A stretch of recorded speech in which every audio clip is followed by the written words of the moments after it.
So a little bit ago, somebody asked to see an up-close video of what's in these frames. I thought I could add a picture in the comments, but I don't think I can figure out how to do that. So I'm just going to go really slowly through our frames that have the Charlotte Mason motto. We say this every morning as part of our morning time.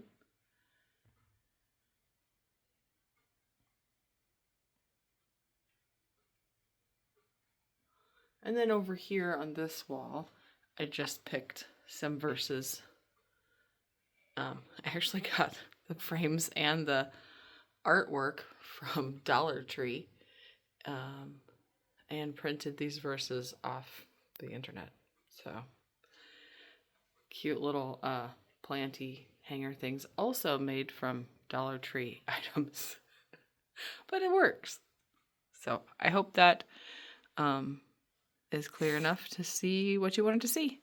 Thanks.